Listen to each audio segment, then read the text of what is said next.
Hello everyone on a very wet, rainy day in Le Berry, not far from the Chateau de Lalande. But as you can see, I'm not at Lalande. I'm in front of a beautiful abbey. It's the Abbaye de Varennes, and it was a 12th century medieval abbey. It belongs to a very good friend of mine. It is, I think, one of the most atmospheric, history-filled houses in the entire region. And incredibly, my friend, after 25 very happy years here, is selling. So I want to show you this house because who knows, maybe one of you could end up being the next owner of the Abbaye de Varennes, your very own Downton Abbey, but in France. When we go in, you will see that this house quite literally has layers of history, one on top of the other. A Roman coin was even found in the grounds here, dating from the year 100 and something. That's how long people have been living here. The abbey used to be absolutely enormous. And in fact, you can see part of the old church remaining there. But Anne will tell us all about the history. So more importantly, let's go inside. To do that, we're going to go round into the courtyard. It's a really pretty courtyard. And before going in, you will start to see some of those vestiges, because the building that you've just seen now was added in the 1600s, but built into the actual cloisters. And you can see some of those cloisters just around here. This has been the scene of innumerable garden parties. And here you can see the ruins of the cloister. For those of you who don't know what a cloister is, it's the heart of almost any monastic complex in Europe. It is a central courtyard surrounded by an arched corridor, which meant that you could walk undercover in the corridor, but still be near the open garden. And it was a place that was used for contemplation, for exercise, a meeting place for the monks. It's really the heart of any monastery. And this is the area that the monks would have been walking along. And here, there would have been the arches. So this gives the impression that all of those arches are gone, but they are not. And you'll see more of them when we go inside. Actually, even outside, you can start to see all of them. They were filled in later, probably in the 1600s, when they converted this. And you can see also that the ground has come up here. So before, this would have been really high up because the ground would have been much further down. But it's so beautiful. I can't wait to show you. And we've got to get out of the rain as well. Hello. Hello, hello. Hello, hello. So you are Anne. Welcome to your crib. Yes. Gosh. Can you show us around? I'd be happy to. And this place is so spectacular, and I can't believe you're leaving. It's the end of an era. It is. It's just, I mean, It's very heartbreaking. I'm going to show everyone the staircase, because it's only when you move around here that you see just how monumental it is. It is vast. So can you tell us all a bit more about the history of this place? I can. Why don't you come into the parlor?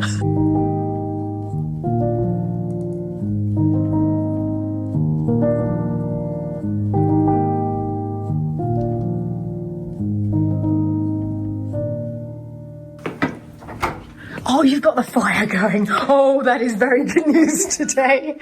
I use this as our family room, the great room where there's a big fireplace, and we have our big table, and we have Thanksgiving and Christmas. Oh, we had a wonderful Thanksgiving here. We did. Really, really happy. There was like 18 people. Yes, in front of the fire. Everyone's sitting nearby. Yeah. We've had New Year's Eve dance parties, dueling pianos, all kinds of things.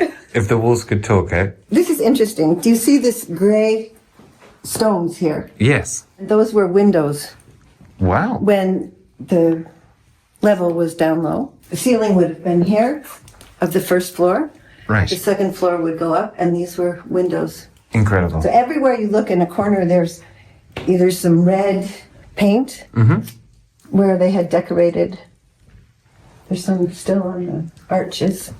And this was a kitchen after that. After the revolution. This was, I call it a potager, and you put embers in these to make soup, potage, or to cook. This was a stovetop. Yeah, it was a stovetop. Nice, modern. Oh, yeah. All mod cons in this house. all of them. Absolutely. Here's the sink. Here's the drain. It goes outside. where they washed. Basically, 2 kitchens. Well, there were. Are you counting this as a kitchen? We cook on the fireplace. But you do actually have 2 kitchens here. Yeah. You have your kitchen and the kitchen in the refectory. Yes. So there are 2 kitchens. Yeah. 2 now. Still counting this one as a kitchen, Philip. I love your optimism. No, it's beautiful. That is a vestige of an old window there. So it's the same thing. We saw outside how it's been built up and built up, but I think you see that better here than almost anywhere else. Yeah. Because here you can see, if you look just above the floor, there's a little window and there's an arrow slit. That just gives you some idea of the age of this building. So it was originally started in 1148, and the level of the floor was much lower. And it was very primitive. If you watched Pillars of the Earth or something with the monastery. Yes. And then they raised the floor in the 17th century and put in the windows. And created the house as we see it today. We see it today. This house has so much history. There is even a book about it. I mean, it's extraordinary. So here you've got the floor plans, haven't you, which help us to see how it was transformed. Yes. So here is the floor plan of the originally when it was built. This was the original monastery with the actual abbey. West, east. Yes. Here's the church. And then here's the cloister. This is my house, the Maison de Convert, the worker guys. The true monks lived here. The infirmary, escritoire, where the monks copied. Making illuminated manuscripts. Yeah. And then the dining room. And so what exists today, so we can see number 9 still exists, and we'll see that later. This is a beautiful standalone house that you have now there. And then this is the house that we're standing in today, the abbot's house. And here is the old cloister, the courtyard that we came in through just now. But you don't own the church in this part. I own half of the wall. Yes, okay. So you're really the cloister and the monastic buildings, and your neighbours are the church and the outbuildings. And there are 3 big fields. There's about 10 acres of land, and there's 2 barns for horses or cows. I can't wait to show everybody. It's really extraordinary. It was still a monastery until the Revolution, and it was seized by the state and divided into 2 as 2 agricultural properties. A lot of things to be discovered. There's doing a dig here. There is supposedly a crypt, and there could be treasure. Oh, wow. Behind the church, which is, you can see where the ruins are, and the church was twice as big, so now it's half the size, and underneath, there's a crypt. Oh my gosh. And it's still on your land that you're selling. Oh, yes. So anyone who finds that, Interesting. I would straight away get a shovel the first week. Just start going. And this really is a royal monastery, because Henry Plantagenet, who was the husband of Eleanor of Aquitaine, came here, saw this abbey and said, I want this to be a royal abbey. He fell in love with this place and he laid a cornerstone here. Yes, that's correct. I don't think many houses in the world come with history like this. Well, no, it is very old. It's almost 900 years old, and there's always been someone living here. Yeah, so I wonder who it's going to be next. I don't know. I love old plans, and this bit is just incredible. So basically, you can see what is the corridor now is in fact the old cloister. Cloister that carries on and joins to with the open external corridor. Exactly, which has now been raised. It would have been along here and All along the way. here. You can still see it. Shall we see it from the inside now? Shall we Yes, go and we have a can. look at that? Yes, let's go. So we're going back through past the beautiful staircase. And into the other part.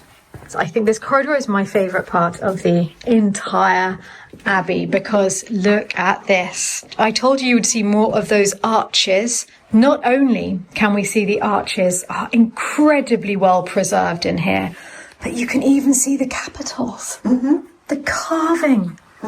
So when does this date from, Anne?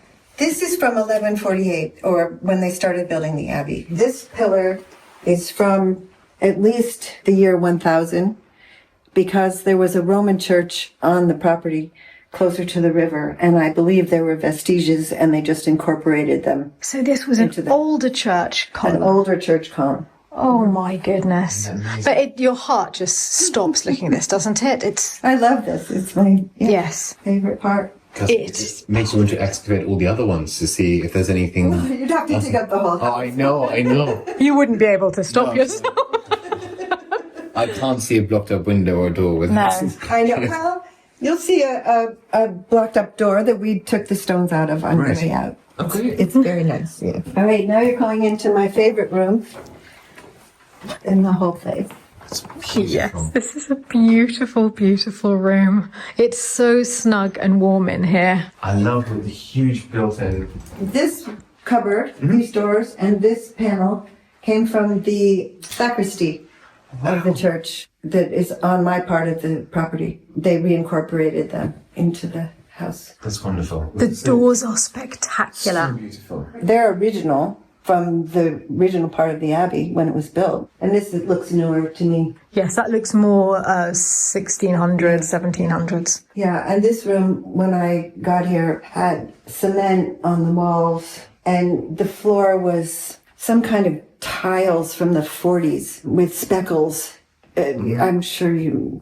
We had something similar at Lalande that I dealt with when I arrived as well. Yeah, and it was pretty awful in here. I love the flooring that you've chosen. Me too. Because it could have always been here. It could have. Yeah. It could have. It's a little more chateau-y than probably an abbey, but I wanted a nice room, so... Right. And this is where you play the piano. It is. Because you're an artist, right? You're both a musician and a painter. I wouldn't call myself a musician, but I like to play the piano. I've heard you play, you're very good. And you're a wonderful artist. My dream was to come here and to paint. So I did. For many years. For many years, until I broke my back, and then I can't really anymore. Yes. Now, hopefully again. So you'll see my studio upstairs. I'll let you guys wander around. So downstairs, there's just the kitchen to see, and then we'll go and look upstairs, and then there's the refectory, a whole other house.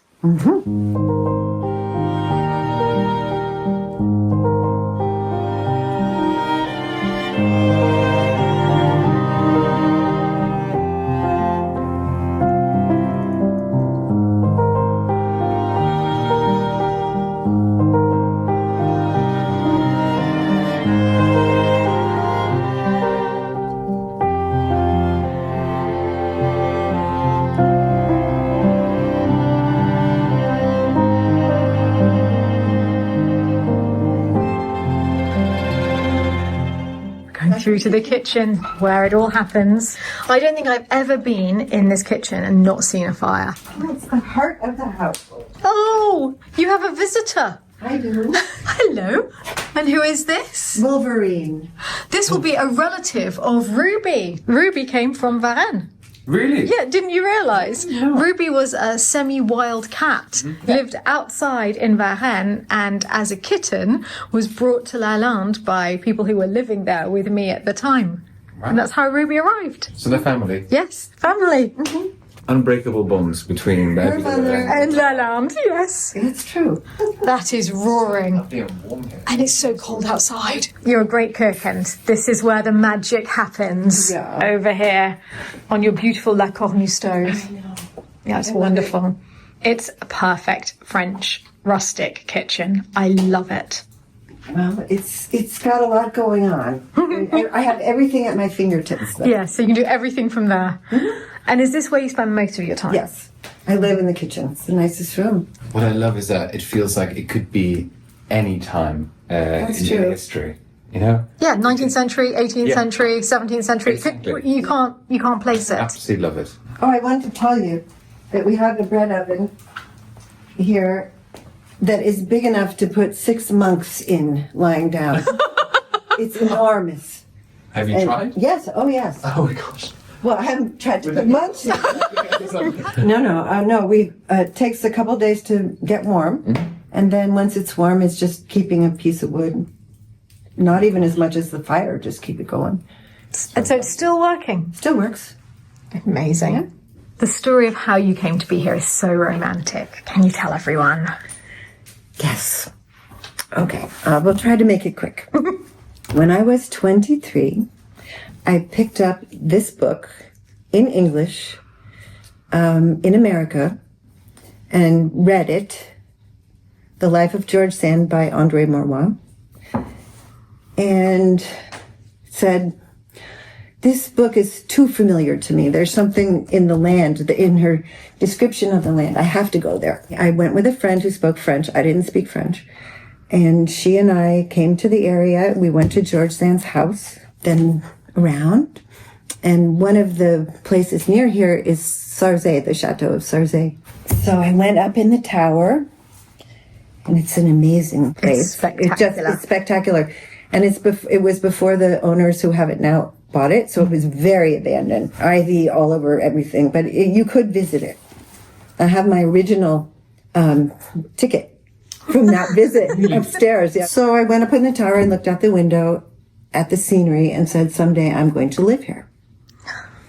And it's always was my dream. So I'm 23 years later. I decided it was time to look for a place in France. And I looked all over France, even took a special trip and near Burgundy to look at houses, and every one of them had a problem. There were nuisances. The toilets went into the moat.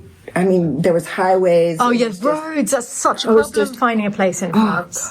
So sad. And I went home, and at the time, it was just when internet was starting. I just typed in old stones, needs restoration, kind of isolated, and a picture of the Abbey, this house, came up.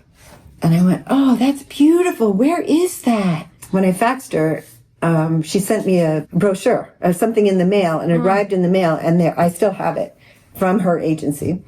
And it said, 10 kilometers from La Châtre. And I went, had no are idea. you kidding me?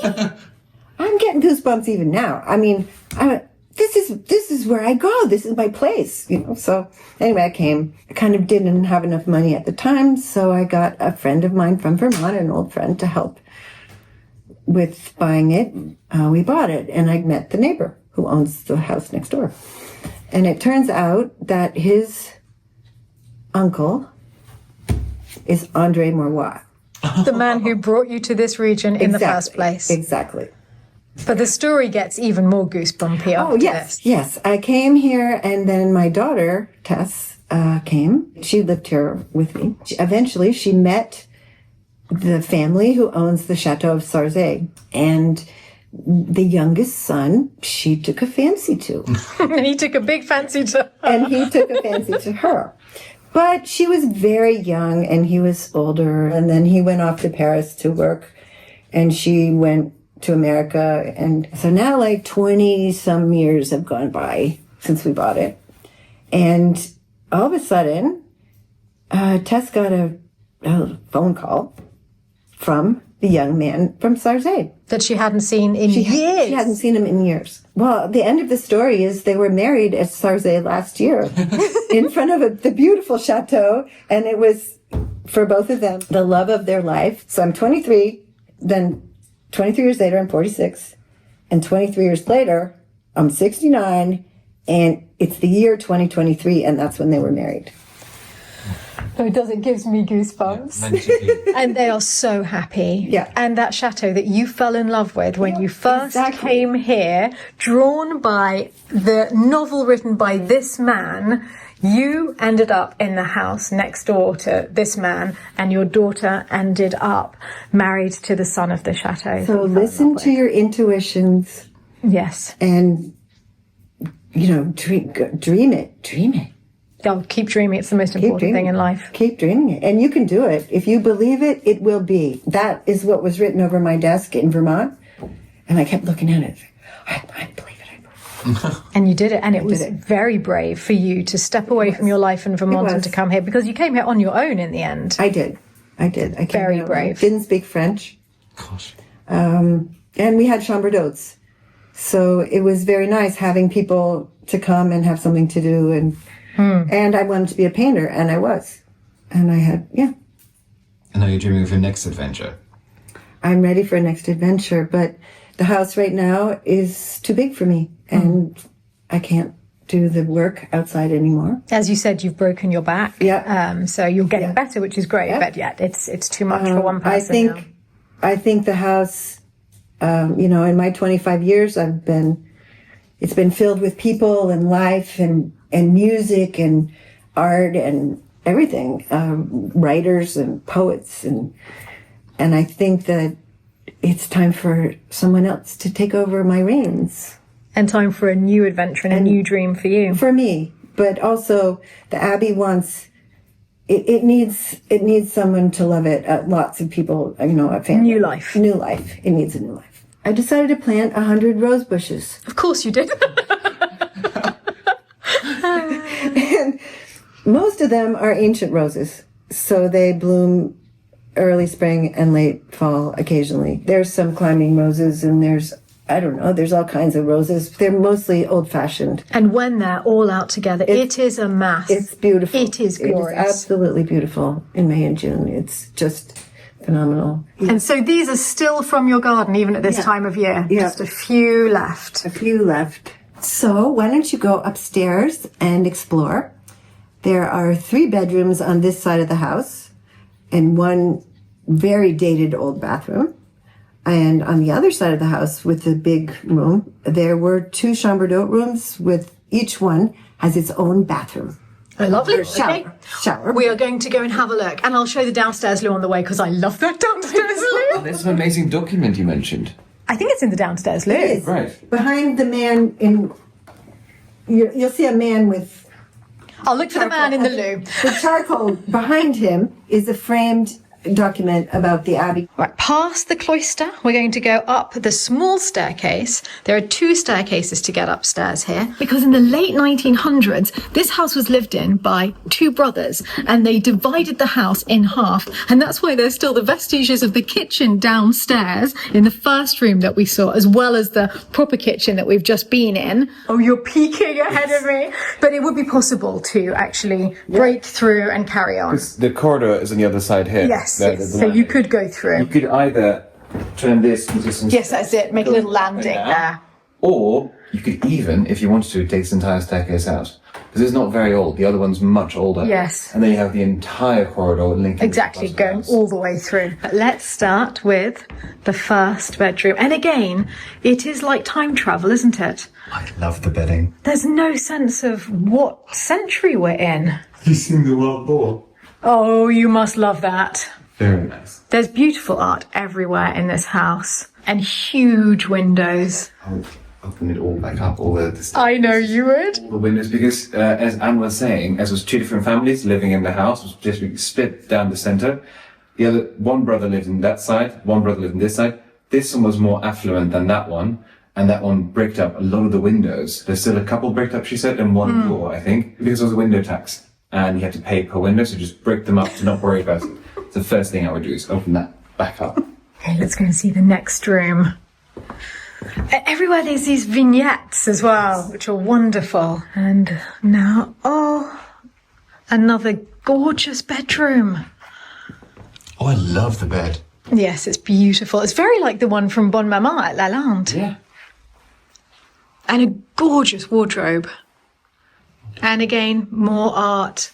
It is the most artistic residence. You can feel her artistic spirit and talent. It's so rustic, but everything feels like it's always been there. Yes. And now the final bedroom on this side. I think this must be Anne's bedroom. Oh, this is a beautiful room. I love the cupboards built in there, either side of the fireplace. And again, a beautiful window. And you can just imagine, can't you, working at this desk in that light. It's a lovely table, actually. Have you seen the legs? The lions? Oh, with the lions. It's as though time has completely stood still, and you could be in any century at any point in time, and I think it's the most wonderful thing. And this must be the bathroom. And here we have a window overlooking the courtyard and the cloister. I love this. And this building is the refectory. And that's the one that we're going to go and visit once we've seen every room in this house. And that one is a jewel. You will not believe what the interior is like.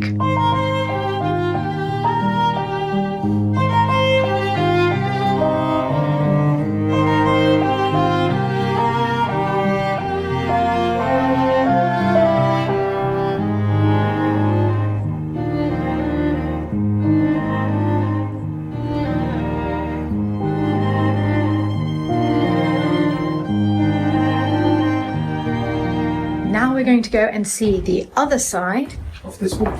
of this wall, but we have to go down to do that. And we'll look at the downstairs loo on the way. It's just under the stairs here.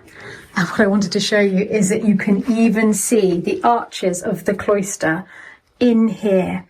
Isn't that extraordinary? And even right down next to the loo, one of the old capitals of the columns. Now, how many loos in this world have a nearly 1,000-year-old column in them? And here, behind the gentleman with the moustache, is the original decree of the French Assemblée Nationale.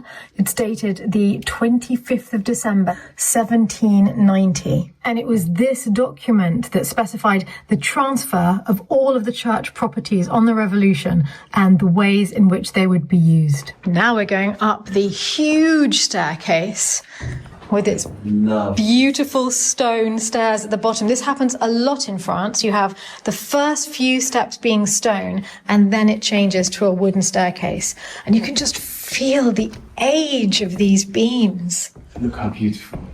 It is. I absolutely love this staircase. And looking down onto that painting and the hall below. This is the sort of staircase that Lalande needs. Yes, that'd be amazing. So that's the other side of that wall we were talking about. Yeah, so you could just knock through that That wardrobe. and link the building again. Exactly. And then there's another staircase going up to the attic. So you could probably convert that as well and put some more bedrooms there. Well, at the beginning of the 19th century, there were dormer windows up there. She was saying, Yes. and they were removed in the 1920s when it was re-roofed, and then Anne re-roofed it again. So it would be possible to put them back. And here's one of the blocked up windows that we were talking about. Yes. And this must be one of Anne's paintings of Sarzay. Look. Isn't that extraordinary that she fell in love with that castle and now it's part of the family? Isn't it wonderful? Just shows what following your dreams does. And this is one of the chambre d'hôte bedrooms. These were rented out as B&B, and this one has its very own bathroom behind this lath and plaster wall. I mean, it's ingenious the way it's done that without spoiling the proportions of the room. It almost feels like a room divider, doesn't it? Yeah, exactly. So there's just a little privacy screen up. There's a shower and a loo. And a view. Well, you can see Anne's roses there. And indeed, there still are some in bloom. But it's hard to show you because it's very old glass. This is an 18th century window. Do you see how it has a mottled effect? I love that effect from old glass. And now we're going into the last bedroom in this house, which is a huge bedroom, and I think my favourite so far. I mean, it feels almost like walking into a medieval castle, this room. That window! And you can still see the original beams, the construction here. Oh, it's wonderful. And a lot of Anne's paintings on this wall. All of her brushes and her paints. This is a room that Anne used as her studio, and you can see there's wonderful light in here. And here, look, another massive fireplace, so big it holds a massive amount of drawers. Imagine opening up all of those fireplaces. It would be fantastic. And again, there's one of the screened-off partition bathrooms here with a very gorgeous William Morris, a strawberry thief shower curtain. That was the same in the other one. I like it a lot. The sink and the loo, and of course, once again, the view. What I'd be tempted to do is turn this into the main bedroom. So over here, have the bed somewhere around here, either there or facing the fireplace. Massive mirror over it. Yes. And then have back running as a fireplace. And then maybe remove this bathroom. And turn the other bedroom into a huge bathroom. Yes. With maybe even a wardrobe inside. Oh, it'd be wonderful. Sort of dressing room, bathroom. Exactly. And over here, you could even, if you open this back up, put a set of doors here. So that will be the entrance to the entire master suite. Exactly. And so you can walk to your ensuite through your little private corridor. Have that back open, the window over there, so this one and this one, the light be flooding in, and then have this as your grand entrance hall with massive chandelier coming down. And then through to your guest quarters, through that door. And then even there, or going up to the attic. For more bedrooms. More bedrooms. The possibilities here are endless. It's wonderful being able to dream and think about all the different things. Yes, but it needs that. It needs new life now coming in and a new vision for the future. She's done a wonderful job. Oh, it's been such a happy home, I can't tell you. And now something I've been really looking forward to showing everybody, which is the refectory. I love this deck. It's been my favourite thing in the entire house, other than Anne's paintings, obviously, but just this, the architectural impact it has is beautiful, and even the little details there. I love it.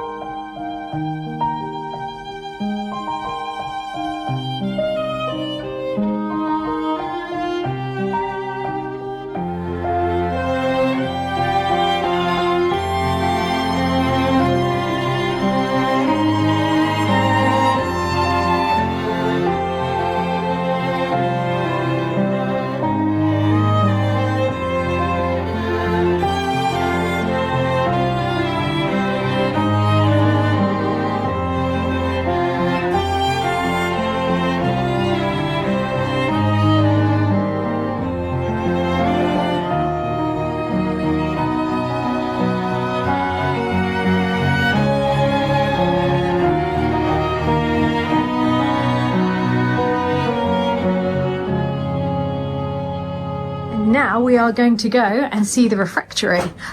There's all of Ruby's relatives running around very happily, past the geraniums. Yeah. So I can tell you that this arch was the original entrance. This was the cloister. Yes. The stones are still here from the original. And here again are more columns. This is extraordinarily beautiful. It's so touching to see that. This was a fountain. Oh my gosh. Well, that must have been beautiful. And the stones, You can see on the left. Yes. you can see there's still curly stones. And inside are still some stones. Oh, that could be put back. It could. Look here. Yes. And it was where the monks washed their hands before they ate. Before they went into the refectory. So here we go. Isn't this absolutely spectacular? This refectory has been turned into a one-bedroom house. It has a new beautiful flagstone flooring with underfloor heating, with a beautiful kitchen area. So for anybody who wanted to do work to the Abbey to reconfigure the two sections together, it will be possible to live here whilst you're working on it. Now, we've uncovered some furniture to show you really how spectacular this space is, but the rest is still shut up for the winter. Because when she bought all of those years ago, Anne bought with a very good friend of hers, and he and his wife have been coming here. This has been their holiday home. They restored the refectory whilst Anne lived permanently in the abbot's house, but all of it is being sold together. And once again, look at the beauty of the views. And you can imagine in summer, these big doors can be opened straight onto the garden. The downstairs loo is just through here, and what makes it really special is the sink unit. I have no idea where they found this, but it's superb, with even the soap attached. The bedroom is on the mezzanine, which is given so much more space, because originally this would have been just one huge open space. It was the refectory. So the dining table below is very much in keeping with the tradition. This is the room where the monks would have eaten. And here we have the bedroom, and there was even space for a bathroom. Oh my goodness, the bath. It's just as cool as the sink downstairs. Extraordinary. I love the way that this has been done. And between the bathroom and the stairs, they've even ingeniously fitted a dressing area. And how many bedrooms have this view from the bed? A medieval window. So at the moment you've got the big barn doors, but Anne was saying that it used to have lots of arches. Yes. Two more. So you could open them up further. And you get so much light flooding in here. It is spectacular. And I've been lucky enough to be invited here to cocktail parties, and it's spectacular, isn't it? When everything's off the furniture. And we have photos of how spectacular it looks when all of those sheets are off the furniture. And just when you thought it was all over, there's actually another tiny house. The old chicken coop. I remember when you still had chickens here. Yes. And now it's transformed. I know. This is absolutely ingenious. There's a tiny little kitchenette, Again, everything is covered for the winter. This is the outdoor furniture being stored, but it's done in the same way. There's the open space, smaller than the refectory, still with the memory of the chickens that ruled here. And on the other side, a tiny mezzanine area with the kitchenette below and the bathroom on the other side. It's so ingeniously done. And now we're going to go up to the mezzanine, where you can see there's a little window and space for 2 little beds. And there's also a sofa bed, Anne was saying, so then you could even have 4 people here. I think for adults it will be downstairs, and it's for children upstairs, isn't it? It's really tiny upstairs, but great fun for children. Again, the view is glorious because they're glorious from every single window. And that's the back of the refectory with the gorgeous topiary heart. It's effectively 3 houses in one. You're basically buying a village, darling. It is. It's a tiny village. There's a massive barn there. There's another one there. Yes, we haven't even looked at the barns. And with all the There's so many grounds, you barns. could basically turn it into a little village, couldn't you? With different houses for the entire family. I mean, this barn alone is huge. And you can see another barn just between these 2 buildings here.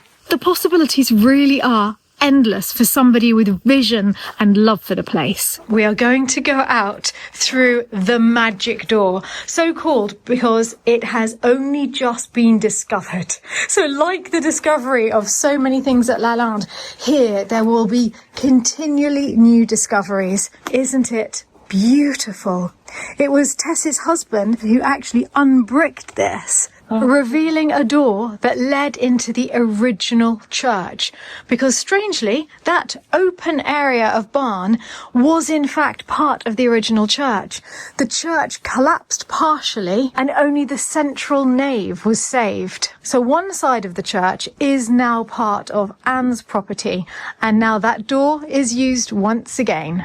And now for the bit that I'm sure you've all been waiting for, which is, of course, the price. How much would it cost for you to be the next custodian of this place that's been here for 1,000 years? Anne is looking for offers in excess of $699,600. So for well under $1 million, you could be part of this region of France, neighbours to Lalande, and the custodians of this for the next century, maybe, if you have a very, very long life. Which, I mean, with this environment, you definitely would, though we won't if we don't get out of the rain now. So we're going to head back to Lalande now. But thank you for joining us, and thank you for coming to see this beautiful, beautiful property. Thank you so much for showing us. You're very welcome. I'm so glad you came. Oh, we've loved it. It's always a joy to be here, and I hope that it finds its next very loving owner. It deserves it. It does. It does. Just waiting.